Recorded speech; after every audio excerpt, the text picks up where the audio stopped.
Hey guys, இன்னைக்கு நம்ம இந்த ஹஸ்பண்ட் சீரிஸோட எபிசோட் 9 and 10 தான் பார்க்க போறோம். இந்த ரெண்டு எபிசோட்ஸ்ல நம்ம என்ன கவர் பண்ண போறோம்னா, கிட்னாப்பர் மன்ஹுயி அப்புறம் அவரோட ஒய்ஃப் ஆன கியோங்கியோட ரொமான்டிக் சீன்ஸ் பிளஸ் அவங்களோட பிளாஷ்பேக்ஸ். உண்மையை சொல்ல போனா அந்த சீன்ஸ் கொஞ்சம் டிஃப்ரெண்டா நல்லா தான் இருந்துச்சு. அதோட நம்ம ஹீரோயின் கிட்னாப்பிங் அண்ட் இந்த கிட்னாப்பர் ஜோடிக்கு யார் மாஸ்டர் மைண்டா இருந்து செயல்படுறாங்கிறத ஓரளவுக்கு ரிவீல் பண்ணிருப்பாங்க. அண்ட் ஒரு பர்சனல் அப்டேட் ஒன்று இருக்கு. அது உங்களுக்கு அந்த அளவுக்கு யூஸ்ஃபுல்லா இருக்காது, பட் நான் அந்த வீடியோட எண்டிங்ல சொல்றேன். ஓகே, லாஸ்ட் எபிசோட்ஸ்ல நம்ம டாக்டர் ஹாவை யாரோ கொலை பண்ணி பார்க்கிங் லாட்ல ஒரு கதவுக்கு பின்னாடி போட்டிருப்பாங்க. நம்ம ஹீரோ அதை பார்த்து ஷாக் ஆகி அங்கே நின்றுப்பாரு. அதுவும் அந்த கிட்னாப்பரோட ஒய்ஃபான கியோங்கேவை கொல்ல முயற்சி பண்ண அதே இன்ஜெக்ஷனை போட்டு கொண்டிருப்பாங்க. அப்படியே கட் பண்ணா அதான் அந்த கிட்னாப்பர் மன்ஹுயி இருக்கான்ல, அவனுக்கு யாரோ மெசேஜ் பண்றாங்க, பிளான் பண்ணபடி ப்ரொசீட் பண்ணு அப்படின்னு. இப்ப யார் இந்த கிட்னாப்பருக்கு மெசேஜ் பண்றாங்களோ அவங்க கிட்ட தான் தேஜு கிட்ட இருந்து கொள்ள அடிச்ச அந்த 3 பில்லியன் பணமும் இருக்கு. அதான் நம்ம ஹீரோ மாமனார் கிட்ட இருந்து 3 பில்லியன் பணம் அவங்க வீட்டுல இருந்து எடுத்துட்டு வந்திருப்பார்ல, அந்த பணம் தான். அதே சமயத்துல இப்ப டாக்டர் ஹா இறந்து போன இடத்துல தடயங்களை சேகரிச்சுக்கிட்டு இருப்பாங்க போலீஸ்.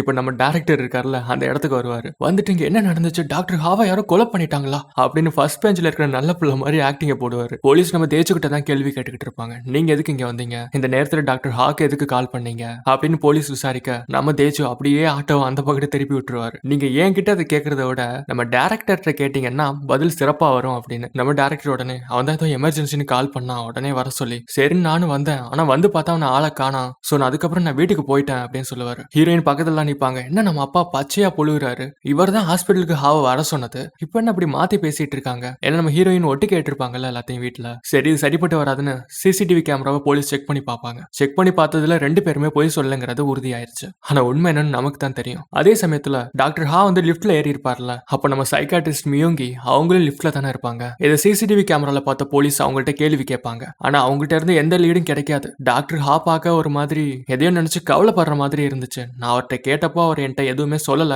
அப்படிங்கிற மாதிரி சைக்காட்ரிஸ்ட் சொல்லுவாங்க. அதுக்கப்புறம் போலீஸ் டாக்டர் ஹாவோட போனை செக் பண்ணி பார்க்கும்போது அவரும் அந்த கியோன்கே இருக்காங்கல்ல, கிட்னாப்பரோட ஒய்ஃப், அவங்க 2 பேரும் நம்ம செயுன் கிட்னாப் ஆன நாள்ல பேசியிருக்காங்க. அந்த ஆட்டோக்காரன் தம்பி எங்கப்பா அப்படின்னு நம்ம தேஜுவை பிடிச்சி போலீஸ் கேள்வி கேட்பாங்க. தேஜு அதுக்கு கிட்னாப்பரோட ஒய்ஃப் டாக்டர் ஹா சர்ஜரிக்கு அப்புறம் கொலை பண்ண பார்த்தாரு, நான் தான் அவரை தடுத்து நீங்க ஏன் அப்படி பண்றீங்கன்னு கேட்டதுக்கு இதை நானா செய்யல, எனக்கு ஆர்டர் போடுறாங்க, அவங்க சொல்றதை நான் செய்யறேன் அப்படின்னு சொல்லிட்டு டாக்டர் ஹா ஓடிட்டாரு. அதுக்கப்புறம் நான் அன்னைக்கு ஹாஸ்பிட்டல்ல தான் பார்த்தேன். சோ அதை பத்தி விசாரிக்கிறதுக்காக தான் நான் அவர் கால் பண்ணி பின்னாடியே போனேன் அப்படின்னு ஹீரோ போலீஸ் கிட்ட எக்ஸ்பிளைன் பண்ணிட்டு இருப்பாரு. இப்போ அப்படியே கட் பண்ணி ஹாஸ்பிட்டலுக்கு வந்தோம்னா கிட்னாப்பர் ஒய்ஃபான கியோங்கிய வந்து கண் முழிச்சிருப்பாங்க. அந்த லேடி கிட்ட விசாரிக்க போலீஸ் வந்திருப்பாங்க. ஆனா நம்ம ஹீரோ ஃப்ரெண்டான சோய், இந்த லேடி இப்பதான் கண் முழிச்சிருக்காங்க, ரெக்கவர் ஆயிட்டு இருக்காங்க, நீங்க இப்போ இவ்வளவு ஸ்ட்ரெஸ் பண்றது உங்க ஹெல்த்துக்கு நல்லது இல்ல, சரி ஓகேன்னு போலீஸும் கிளம்ப போவாங்க. அப்போ கியோன்கே கத்தி, நானும் என் புருஷனும் வெறும் பகடக்காய்ங்க மட்டும்தான், எங்களை இதெல்லாம் பண்ண சொல்லி ஆர்டர் போட்டது எல்லாமே டாக்டர் ஹா தான், இது அவரோட விளையாட்டு அப்படின்னு டாக்டர் ஹா மேல மொத்த பழியும் தூக்கி போட்டுரும் அந்த லேடி. இதை பத்தி நியூஸ்ல எல்லாம் போட ஆரம்பிச்சிருவாங்க. அதே சமயத்துல ஹாஸ்பிட்டல் உள்ளவங்க இதை பத்தி பொறணி பேசிக்கிட்டு இருப்பாங்க. நான் அப்பவே சொன்னேன், டாக்டர் தேஜுவா அவர் அப்படிப்பட்டவர் கிடையாது, அவர் எவ்வளவு நல்லவர் தெரியுமா, எனக்கு இந்த டாக்டர் ஹா மேல எப்பவுமே ஒரு சந்தேகம் இருந்துச்சு, டல்லடனா எப்ப பார்த்தாலும் கத்தி முன்னாடி நிக்கிற மாதிரியே பதட்டமாவே இருப்பான் அப்படின்னு ஆளாளுக்கு ஒரு கதை சொல்லிட்டு இருப்பாங்க. இங்க ஒரு நர்ஸ் வேலை பார்ப்பாங்கல்ல, அவங்களோட பாட்டிமாவை கூட கடத்தி வச்சிருப்பாள் அந்த மன்ஹுயி. அந்த நர்ஸ் என்னன்னா வழக்கம் போல என்ன நடக்குது ஏது நடக்குதுங்கிறத எல்லாத்தையும் அவங்ககிட்ட சொல்லுவாங்க. அப்புறம் நம்ம சீனியர் இன்வெஸ்டிகேஷன் ஆபீசர் இருக்கார்ல, இவர் பேரு டோசிக், இவரை டோசிக்னே கூப்பிடலாம். தேஜுவோட வீட்டுக்கு போய் மன்னிப்பு கேட்பாரு, நான் உன்னை நம்பியிருக்கணும் நீ சொல்லும் போது அப்படின்னு சொல்லுவாரு. ஆனா நம்மளால எதுக்கு வந்திருப்பாருன்னா தேஜு கிட்ட இருந்து சில விஷயங்களை கறக்கலாம் அப்படிங்கிற மாதிரி வந்திருப்பாரு. நம்ம தேஜுவும் புரிஞ்சுக்கிட்டு உங்களுக்கு என்ன வேணும் ஸ்ட்ரைட்டா இருந்தாலும் சொல்லுங்க அப்படின்னு கேட்பாரு. டோசிக் அதுக்கு என்னால அதை ஏத்துக்க முடியல, டாக்டர் ஹாதா அதெல்லாம் பண்ணிருப்பாருங்கிறத என்னால நம்ப முடியல, இதுக்கு பின்னாடி பெருசா ஒண்ணு இருக்கு, அதை பத்தி உனக்கு ஏதாவது தெரியுமா அப்படின்னு கேட்பாரு. நம்ம தேஜு அமைதியா எதுவும் சொல்ல மாட்டாரு. ஏன்னா அவருக்கே என்ன நிறைய விஷயங்கள் புரியல, தேவையில்லாம மாமனாரையும் ஹாஸ்பிட்டலையும் போட்டு விட்டு காலி பண்ணிடக்கூடாதுல அதனால. ஆனா நம்ம மாமனார் இருக்காருல டைரக்டர், அவர் ஏற்கனவே இந்த கியோன்கேவும் மன்ஹுயையும் சந்திச்சிருக்காரு. எதுக்காகனா கியோன்கேக்கு ஸ்பைனல் கார்டுல ப்ராப்ளம் இருக்கும்ல, அதுக்காக நம்ம டைரக்டர் கிளினிக்கல் ட்ரையல் ஒன்று ஆரம்பிச்சிருப்பாரு. அது என்ன ப்ராஜெக்ட்னா அதான் இறந்து போனா குழந்தைங்களோட கருவுல இருந்து ஸ்டெம் செல்ஸ் எடுத்து பேஷண்ட்ஸ்க்கு வைப்பாங்கல்ல, ஆனா இது ஒரு இல்லீகல் ப்ராஜெக்ட். அதுல தான் நம்ம கிட்னாப்பர் ஒய்ஃபும் கலந்துப்பாங்க ஒரு வாலண்டியரா. இப்போ இது வெளியே யாருக்கும் தெரிஞ்சிடக்கூடாதுன்னு நம்ம ஹீரோட ஃப்ரெண்ட் இருக்காருல சோய், அவர் வந்து கியோங்கியோட டாக்டரா அப்பாயின்மெண்ட் பண்ணுவாரு. அப்போ நம்ம தேஜு அந்த மீட்டிங் ஹாலுக்கு வருவாரு. எல்லாரும் ஒரு மாதிரி பார்ப்பாங்க, என்னப்பா எல்லாரும் ஒரு மாதிரி பாக்குறீங்க, நான் இங்க ஒரு டாக்டர் தானே அப்படின்னு மீட்டிங் கண்டினியூ பண்ணுவாங்க. நம்ம தேஜுக்கு இதுல உடன்பாடு கிடையாது, நான் தானே கியோங்கிக்கு ஆப்ரேட் பண்ணேன், சோ நான் தான் அவளோட டாக்டரா இருக்கணும், ஆப்ரேட் பண்ணது நான், அதோட அந்த லேடியோட உடல்நிலை எனக்கு தான் சரியா தெரியும், சரி ஓகேன்னு கியோங்கியோட டாக்டரா அவரே போட்டுருவாங்க. நம்ம டைரக்டர் லைட்டா மலிப்பி பாப்பாரு, ஆனா ஒண்ணு வேலைக்கு ஆகாது. இப்போ நம்ம தேஜு அந்த கியோங்கியோவை பார்க்க ரூமுக்கு வந்திருப்பாரு.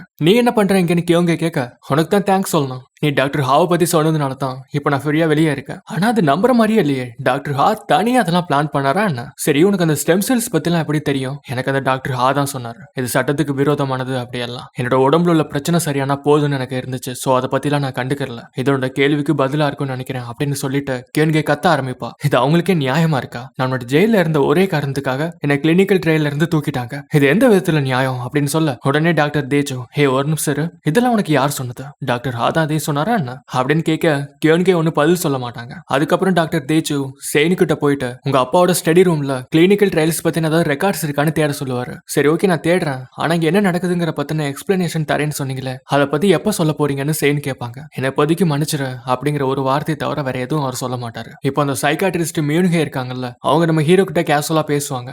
அதை நம்ம ஹீரோயின் பாப்பாங்க. அதுக்கப்புறம் அந்த சைக்காட்ரிஸ்டே வந்து நம்ம ஹீரோயின் கிட்டையும் பேச வருவாங்க. நீங்க நல்லா இருக்கீங்களா, அப்போ ஓகேவா அப்படின்னு கேட்க, நான் நல்லா தான் இருக்கேன் அப்படின்னு சேன் சொல்லுவாங்க. தேஜு கூட நிறைய விஷயங்களை மனசுக்குள்ள வச்சுக்கிட்டு ரொம்ப கஷ்டப்படுறாரு. உங்களுக்கும் இது கஷ்டமா இருக்கும்ல? ஏன்னா தேஜு வந்து உங்கள்கிட்ட பேசினாரா, என்ன பேசினாரு அப்படின்னு கேட்பாங்க ஹீரோயின். ஓ, நீங்க ஹஸ்பண்ட் அண்ட் ஒய்ஃப் தானே, இருந்தாலும் அவர் உங்ககிட்ட அதை பத்தினா ஷேர் பண்ணலையா? உங்கள்கிட்ட சொல்லிருப்பாருன்னு நினைச்சேன், ஆனா நான் உங்ககிட்ட அதை சொல்ல முடியாது. இது பேஷண்ட்டுக்கும் டாக்டருக்கும் உள்ளது அப்படின்னு நம்ம ஹீரோயின் பிரிக்கிற மாதிரி ஏத்தி விட்டு போயிரும் இந்த சைக்காட்ரிஸ்ட். டைரக்டர் ஆபீஸ்க்குள்ள ஹீரோயின் நுழைஞ்சு அந்த ரெக்கார்ட்ஸ் எல்லாம் போட்டோ எடுத்து வச்சுப்பாங்க. அதே சமயத்துல நம்ம மன்ஹுய் ஒரு இடத்துல வழக்கம் போல ஒருத்தனை கொலை பண்ணிக்கிட்டு இருப்பான். எது கொலை பண்ணிருப்பானா, நியூஸ்ல அவனையும் அவன் ஒய்ஃபை பத்தி தான் ஓடிட்டு இருக்கோம். இந்த கிட்னாப்பரோட ஒய்ஃப்க்குலாம் எதுக்கு ஆபரேஷன் பண்ணி காப்பாத்திட்டு இருக்கானுங்க, அப்படியே ரோட்ல போட்டு சாக விட வேண்டியதானே அப்படின்னு சொல்லியிருப்பாரு அந்த கடைக்காரர். அந்த கடையில சுத்திலும் சில பொருட்களும் வாங்க வந்திருப்பான் மன்ஹுய். நம்ம ஹீரோயின் அவங்க எடுத்த போட்டோஸ் எல்லாம் நம்ம ஹீரோட்ட கொடுத்திருப்பாங்க. அப்படியே நீங்களும் அந்த சைக்காட்ரிஸ்ட் நல்லா பேசிப்பீங்க போல, உங்ககிட்ட நான் அதை பத்தி எக்ஸ்பிளனேஷன்லாம் எதுவும் கேட்க மாட்டேன், ஆனா நீங்களே எல்லாத்தையும் சீக்கிரம் சொல்லுவீங்கன்னு நம்புறேன் அப்படின்னு ஹீரோயின் வெளியே வந்துருவாங்க. இதை அந்த நர்ஸ் பாத்துருவாங்க. பார்த்துட்டு உடனே மன்ஹுய்க்கு கால் பண்ணி இந்த மாதிரி ஹீரோயின் ஒரு மாதிரி சோகமா வரதை பத்தி சொல்லிடுவாங்க.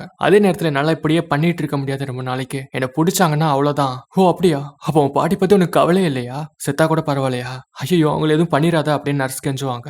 சரி ஓகே, இதெல்லாம் நான் ஒரே நாள்ல முடிஞ்சிடும், அதுக்கப்புறம் உன் பாட்டியை நான் விட்டுருவேன் அப்படி சொல்லவும் நர்ஸ் கொஞ்சம் சந்தோஷமாயிருவாங்க. அதே நாள் ராத்திரி நம்ம தேஜு வந்து ஹீரோயின் கொடுத்த ரெக்கார்ட்ஸ் எல்லாம் பாத்துக்கிட்டு இருப்பாரு. அதுல அந்த கிளினிக்கல் ட்ரையல்ஸ்ல செலக்ட் ஆனவங்க எல்லாருமே இந்த ஹாஸ்பிட்டலுக்கு டொனேஷன் கொடுத்தவங்க மட்டும்தான். இந்த நியூஸை பத்தி நம்ம கியோன்ஹே கிட்ட டாக்டர் சொல்லுவாரு. உன்னை ஏன் தெரியுமா அந்த கிளினிக்கல் ட்ரையல்ல இருந்து தூக்குனாங்க? நீ வந்து முன்னாடி ஜெயில இருந்ததுக்காகலாம் இல்ல, நீ ஒரு ஏழை, உன்னால அந்த ஹாஸ்பிட்டலுக்கு எந்த பிரயோஜனமும் இல்லை, அதனால தான் தூக்கிட்டானுங்க. இதெல்லாம் டாக்டர் ஹா தான் உனக்கு பண்ணாருன்னு நினைக்கிறியா? ஆனா எனக்கு தெரிஞ்ச டாக்டர் ஹாவா இருக்க முடியாது. ஏன்னா டாக்டர் ஹாவை வச்சு உன்னை கொலை பண்ண ட்ரை பண்ணாங்க, ஆனா இப்போ டாக்டர் ஹாவையே கொண்டுட்டாங்க. சோ உன்னை இதுக்கப்புறமும் விடுவாங்கன்னு நினைக்கிற அப்படின்னு கியோங்கேவை பயமுறுத்திட்டு கிளம்பிடுவாரு ஹீரோ. அதே சமயத்தில் நம்ம டோசிக் சீனியர் இன்வெஸ்டிகேஷன் ஆஃபீஸர் இருக்காருல்ல, அவர் அந்த லிஃப்ட் சிசிடிவி கேமராவையே பார்த்துக்கிட்டு இருப்பாரு. பார்த்துட்டு திரும்பவும் அந்த சைக்காட்ரிஸ்ட கேள்வி கேட்பாரு. இதுல நீங்க ரெண்டு பேரும் பேசிக்கிறீங்க, ஆனா ஒரு கட்டத்துல வெல்டன் நீ சரியா பண்ணிருக்க அப்படின்னு நீங்க டாக்டர் ஹா கிட்ட சொல்லிருக்கீங்க. நீங்க எதுக்கு இதை சொன்னீங்க டாக்டர் ஹா கிட்ட? நான் அப்படி ஒண்ணு சொல்லலையே, நான் தான் சொன்னேன்னு உங்களுக்கு எப்படி தெரியும்? லிஃப்ட்ல வெறும் கேமரா தான் இருக்கு, அங்க மைக்ல அதுவும் கிடையாது. சும்மா அப்படி என்கிட்ட ஆதாரமே இல்லாம தேவையில்லாம கேள்வி கேட்காதீங்க. அடுத்த முறை ஆதாரத்தோட வந்து கேளுங்க. நம்ம தோஷிக்கு ஒரு கால் வரும். அந்த கால்ல மனுகு இப்ப அந்த ஹாஸ்பிட்டலுக்கு தான் வந்துகிட்டு இருக்கான்னு சொல்லியிருப்பாங்க.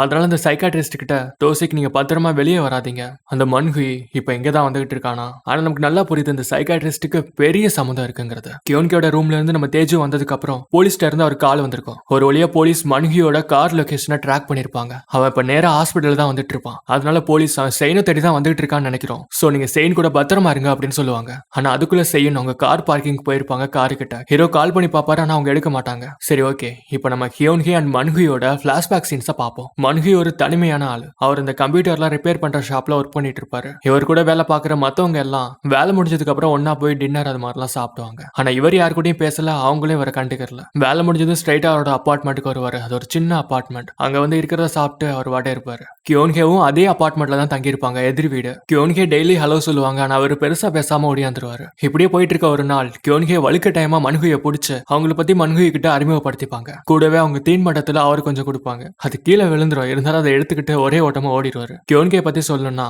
அவங்க வாழ்க்கையை அவங்க திரும்ப ஆரம்பிச்சிருப்பாங்க. பக்கத்து தெருவிலே ஒரு புது சலூன் ஒன்று திறந்திருப்பாங்க. ஒரு நாள் ராத்திரி கியோன்கோட வீட்டுக்கு அவளோட எக்ஸ் ஒருத்தன் வந்திருப்பான். வந்து அவகிட்ட பணம் கேட்டு அவளை அடிச்சு துன்புறுத்துவான். இந்த சத்தம் நம்ம மனுகிக்கு கேட்கும். பக்கத்து வீட்டுல இருந்து மனுகி அவங்க வீட்டுக்குள்ள வந்து நிறுத்த சொல்லி கேட்பாரு. அதுக்கு அந்த ஆளு புதுசா இன்னொருத்தனை புடிச்சிட்ட போல பணம் எல்லாம் அவனுக்கு தான் கொடுக்குறியா என்ன அப்படின்னு தொடர்ந்து அடிச்சுக்கிட்டே இருப்பாரு. மனுகி ஒரு கட்டத்துக்கு மேல பொறுக்க முடியாம அந்த ஆளை அங்கேயே அடிச்சு கொன்றுவான். அதுக்கப்புறம் மனுகி போலீஸுக்கு கால் பண்ண கியோன்கே தடுத்து இதுக்கப்புறம் நான் சொல்றதை கேளு அப்படின்னு ரெண்டு பேரும் சேர்ந்து அந்த பணத்தை ஒரு இடத்துல தள்ளிட்டு போய் புதைச்சிருவாங்க. அதுக்கப்புறம் கியோன்கே மனுகிக்கு முடியெல்லாம் வெட்டி விடுவாங்க. அவர் போக போற அந்த நேரத்துல கியோன்கே அவரை கிஸ் பண்ணிடுவாங்க. அதுக்கப்புறம் கல்யாணம் பண்ணி கப்பலாகி இப்போ இங்க இருக்காங்க. இப்ப நம்ம ஹீரோயின் கார் பார்க்கிங்ல இருந்து அவங்க கார் கிட்ட போவாங்க. அப்ப கரெக்டா மனுஹி அவன் கார்ல வந்து இறங்குவான். நம்ம ஹீரோயின் அவனை பார்த்து அப்படியே உடஞ்சு போய் நிப்பாங்க.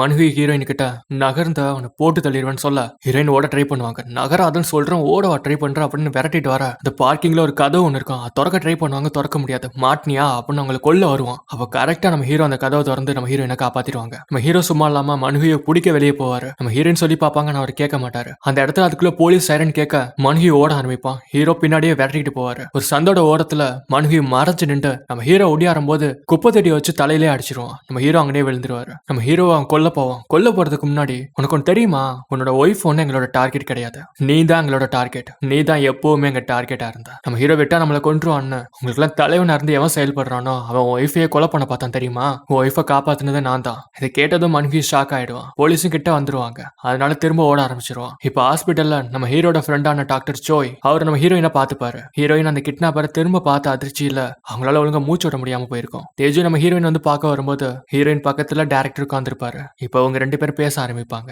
டேரக்டர் எதையும் மறைக்காம, எனக்கு அந்த மனுகையும் முன்னாடியே தெரியும், ஆனா என் பொண்ணு கடத்தலுக்கு பின்னாடி நான் எதுவும் கிடையாதுப்பா. இந்த ஆள் மேல நிறைய தப்பு இருக்குதான். இந்த பணக்காரங்களா புடிச்சு கிளினிக்கல் ட்ரையல்ல போட்டது பணத்துக்காக, ஏழைங்களுக்கு எந்த வாய்ப்பும் கொடுக்கல. அப்ப இவர் அந்த மனுகையோட கூட்டாளி கிடையாதுன்னா அப்ப யாரு? அதுக்கான பதில் நமக்கு உடனே கிடைச்சிருச்சு. அது அந்த மின்ஹியூ தான். அதான்ப்பா அந்த சைக்காட்ரிஸ்ட். அந்த லேடி என்ன பண்ணுனா பொட்டி பொடிக்கை கட்டிக்கிட்டு ஊரை விட்டு ஓட பார்க்கும். அதுக்குள்ள அந்த மனுகையை பிடிச்சிருவான் ஆள. அதே சமயத்துல காலையில தேஜு வந்து செயின்கிட்ட எதுக்காக அந்த கிளினிக்கல் ட்ரையலை பத்தின ரிப்போர்ட்ஸ் எல்லாம் தேட சொன்னாருங்கிற விஷயத்த சொல்லுவாரு. அதான் அந்த இறந்த குழந்தைங்களோட கருல இருந்து ஸ்டெம் செல்ஸ் எடுப்பாங்கல்ல, அதை பத்தி. இதை கேட்டோன்னு அதிர்ச்சியாக்கி அந்த இடத்த விட்டு உடனே கிளம்பிடுவாங்க. ஸ்ட்ரைட்டா டேரக்டரோட ஸ்டடி ரூமுக்கு போய் அந்த ரிப்போர்ட்ஸ் எல்லாம் செக் பண்ணி பார்ப்பாங்க. திரும்ப அவங்க ஒருக்கா அங்க அவங்க அம்மா கிட்ட உங்களுக்கு இதெல்லாம் தெரியுமாமா, நீங்களும் உடந்தையா அப்படின்னு கேட்க ஹீரோயின் எதை பத்தி பேசுறாங்கன்னு அவங்களுக்கு புரியல. ஒண்ணு இல்லாமா அப்படின்னு சொல்லிட்டு ஹீரோயின் கிளம்பிடுவாங்க. அப்படியே கொஞ்ச நேரத்துல டோசிக் நம்ம தேஜு கிட்ட நம்ம யோனிகி தான் அதுக்கு எல்லாத்துக்கும் மாஸ்டர் மைண்டா இருப்பான்னு சந்தேகப்படுறேன் அப்படின்னு சொல்லுவாரு. இதை கேட்ட உடனே நம்ம தேஜுக்கு சுத்தில வச்சு தள்ள ஓங்கி அடிச்ச மாதிரி இருக்கும். ஏன்னா நம்மளோட எபிசோட்ஸ்ல நம்ம டேரக்டர் தேஜு கிட்ட உன்னோட மனசாட்சி, நீதி, நேர்மை இது எல்லாத்தையுமே வெளியே காட்டாத, செயினுக்கு எதுவுமே தெரியாம பாத்துக்கோ அப்படின்னு சொல்லியிருப்பாரு. அவர் எதை பத்தி சொல்லியிருப்பாருன்னா இந்த ஸ்டெம் செல் விவகாரத்தை பத்தி தான். அடுத்த சீன்லயே நம்ம தேஜு போய் அந்த சைக்காட்ரிஸ்ட பேசியிருப்பார்ல, டேரக்டரோட மீட்டிங் எப்படி போச்சு, நல்லா போச்சான்னு கேட்டிருப்பாங்கல்ல, இல்ல ஒழுங்கா போகல அப்படின்னு அவர் கூட சொல்லியிருப்பார்ல. என்னடான்னு பார்த்தா அந்த மேன்கை கிட்ட இவர் அந்த கிளினிக்கல் ட்ரையல் மேட்டர் பத்தி எல்லாம் சொல்லியிருக்காரு. அப்ப கூட அந்த சைக்காட்ரிஸ்ட் தோல் மேல கைய போட்டு கவலைப்படாத அப்படிங்கிற மாதிரி ஆறுதல் எல்லாம் கொடுத்திருப்பாங்கல்ல. நான் கூட அந்த சைக்காட்ரிஸ்டுக்கு நம்ம ஹீரோ மேல கிரஷ் இருக்குமோன்னு சொல்லியிருப்பேன். அப்படிலாம் ஒண்ணும் கிடையாது. அந்த மேன்கே செயின் கிட்ட அதை பத்தி எல்லாம் சொல்ல வேணாம்னு நல்ல அழுத்த திருத்தமா சொல்லியிருப்பாங்க. என்னன்னு சொல்லியிருப்பாங்கன்னா, செயின் ஏற்கனவே ரொம்ப மன ரீதியான பிரச்சனையில இருப்பாங்க, தன்னோட குழந்தைய இழந்த சோகத்துல. சோ அந்த சைக்காட்ரிஸ்ட் சொல்றது சரிதானே நம்ம ஹீரோவும் ஹீரோயின் அதை பத்தி சொல்லியிருக்க மாட்டாரு. ஹீரோ ஹீரோயின் மட்டும் அப்பயே பேச ஆரம்பிச்சிருந்தாங்கன்னா அதை பத்தி எல்லாம் சந்தோஷமா வாழ ஆரம்பிச்சிருப்பாங்க. அதோட டோசிக் இன்னொரு விஷயமும் சொல்லியிருப்பாரு. அந்த மியூன்கேவும் கிட்னாப்பரோட ஒய்ஃபான கியோங்கேவும் அவங்களுக்குள்ள ரொம்ப நாள் பழக்கம் இருக்குன்னு, சமீபத்துல கூட போன்ல பேசியிருக்காங்கன்னு. எவ்வளவு நாள் பழக்கம்னா கியோன்கே ஜெயில இருக்கும் போதுல இருந்து. அப்போ மியோன்கே ஜெயிலுக்கு போய் நம்ம கிட்னாப்பர் ஒய்ஃபுக்கு கவுன்சிலிங் கொடுத்திருப்பாங்க. அப்போல இருந்து பழக்கம். டாக்டர் தேஜு இதை பத்தி எல்லாம் கியோன்கே கிட்ட சொல்லுவாரு. ஓ ஃப்ரெண்டா அவன் கூட நடிச்சவ ஓடி போயிட்டா, ஓ புருஷனை போலீஸ் துரத்துது, டாக்டர் ஹாவும் செத்துட்டாரு, இதுக்கப்புறம் நீ என்ன பண்ண போற அப்படின்னு சொல்லிட்டு டாக்டர் கிளம்பிடுவாரு. இதெல்லாம் நினைச்சு பார்த்து கியோன்கே ஒரு மாதிரி புலம்ப ஆரம்பிச்சிருவா. அதே நாள் ராத்திரியே செய்யணும் தேஜுவும் ஒரு வழியா எல்லாத்த பத்தியும் பேச ஆரம்பிச்சிருவாங்க. அவர் ஏன் நம்ம ஹீரோயின்ட்ட எதை பத்தியுமே சொல்லல, அதுக்கான காரணத்தை சொல்லுவாரு. அவரோட பொண்ணு இறந்த அந்த நாள்ல அவர் ஒரு இல்லீகல் சர்ஜரி பண்ணிக்கிட்டு இருப்பாரு. அதான் அந்த ஸ்டெம் செல் அறுவை மாற்று சிகிச்சை டைரக்டரோட ஆர்டர்ல. அந்த டைரக்டர் தான் சொல்லியிருப்பார்ல, நீ என் கூட சேர்ந்து வேலை பார்க்கறதும் பார்க்காதும் உன் கையில தான் இருக்கு, ஆனா அதால பாதிக்கப்பட போறது செய்யன் மட்டும்தான். செய்யனுக்கு அதை பத்தி எதுவும் தெரிய வேணான்னு டைரக்டரோட ஆர்டர்ஸ் கேட்டு நடப்பாரு. ஆக்சுவலா நம்ம டைரக்டருக்கு ஹீரோயினோட குழந்தைக்கு ஆக்சிடென்ட் ஆயிருச்சு, அதுக்கு சர்ஜரி பண்ண நம்ம ஹீரோ வேணும்னு தெரியும். அப்படி இருந்தா அவர் வேற ஒரு டாக்டர் வச்சு பண்ணுங்க அப்படின்னு சொல்லிடுவாரு. ஏன்னா இப்ப தேஜு ஆபரேட் பண்ணிட்டு இருக்கிறது ஒரு பணக்கார கிளைண்ட், அவர் இந்த ஹாஸ்பிட்டலுக்கு ரொம்ப தேவை. இது எல்லாத்தையும் கேட்டு செய்யும் அழ ஆரம்பிச்சிருவாங்க. தேஜு தனியால எவ்வளவு விஷயங்களை சுமந்துட்டு இருக்காருன்னு. ஹீரோயின் அவர்கிட்ட மன்னிப்பு கேட்டுக்கிட்டே அவரை திட்டுவாங்க. எதுக்கு நீங்க தனியா அதெல்லாம் பண்ணீங்க, என்கிட்ட சொல்லிருக்கலாமே அப்படின்னு. அவரை கட்டி அணைச்சு இதுக்கு மேல நீங்க எதுவும் தனியா பண்ண வேண்டாம், எல்லாத்தையுமே என்கிட்ட சொல்லுங்க அப்படின்னு சொல்லுவாங்க. அப்ப நம்ம ஹீரோ சொல்லுவாரு, அந்த கொலைகாரங்களோட உண்மையான டார்கெட் நீ இல்ல செய்யன், நான் தான். இதை பத்தி பேசினதுக்கு அப்புறம் செயின் படுத்து தூங்கிடுவாங்க. தேஜுக்கு ஒரு கால் வரும். அப்படியே கட் பண்ணா மனுகி அந்த சைக்காட்ரிஸ்டோட காரை ஓட்டிக்கிட்டு இருப்பான். அந்த சைக்காட்ரிஸ்ட் என்ன ஆனாங்க ஏதானாங்கன்னு தெரியல. அப்படியே நம்ம தேஜுவும் காரை ஓட்டிக்கிட்டு ஒரு இடத்துக்கு போவாரு. அந்த மனுகி காரை ஒரு இடத்துல பார்க் பண்ணிக்கிட்டு ஒருத்தருக்காக வெயிட் பண்ணிக்கிட்டு இருப்பான். அந்த ஆள் வந்ததும் அவன் பின்னாடியே போய் அடிச்சு அவன் கழுத்தை பிடிச்சு நெருக்க ஆரம்பிப்பான். என் பொண்டாட்டியை கொல்றதுக்கே நீ ஆர்டர் போட்டிருக்கல நீ. அவன் சிரிச்சுக்கிட்டு நான் மட்டும் இல்லைன்னா உன் பொண்டாட்டியும் இருக்க மாட்டான், நீயும் இருக்க மாட்டா அப்படின்னு சொல்லுவான். இதை சொல்றது வேற யாரும் கிடையாது, நம்ம ஹீரோட ஃப்ரெண்டா நினைச்சுக்கிட்டு இருந்த அந்த டாக்டர் சோய் தான். இவன் தான் எல்லாத்துக்கும் பின்னாடி இருப்பான்னு நினைக்கிறேன். இந்த இடத்துல எபிசோட் 9 and 10 முடியுது. அடுத்த வீடியோவோட இந்த சீரிஸும் முடிஞ்சிடும். நமக்குள்ள இருக்கிற நிறைய கேள்விங்களுக்கு அடுத்த வீடியோல கண்டிப்பா கண்டிப்பா பதில் கிடைக்கும். அடுத்து ஏதாவது சீரிஸ் ஆர் மூவிஸ் போடலாமாங்கிறத காமெண்ட்ல தெரிவிங்க. ஆனா நெட்ஃபிளிக்ஸ் உடையது மட்டும் வேண்டாம். நான் ஸ்டார்டிங்ல சொன்ன அந்த அப்டேட் என்னன்னா, என்னோட இன்ஸ்டாகிராம் ஐடியை நான் டெஸ்கிரிப்ஷன்ல கொடுத்துருக்கேன். நீங்க வேணும்னா ஃபாலோ பண்ணிக்கோங்க. அதுல வீடியோஸ் எந்த அளவுக்கு ப்ராக்ரஸ்ல இருக்கு அப்படிங்கிற மாதிரி அப்டேட்ஸ் போடுவேன். அவ்வளவுதான். உங்களோட ஆதரவுகளுக்கு என்னோட சிரம் தாழ்ந்த நன்றிகள். உங்களை அடுத்த வீடியோல சந்திக்கிறேன். டாடா பாய்.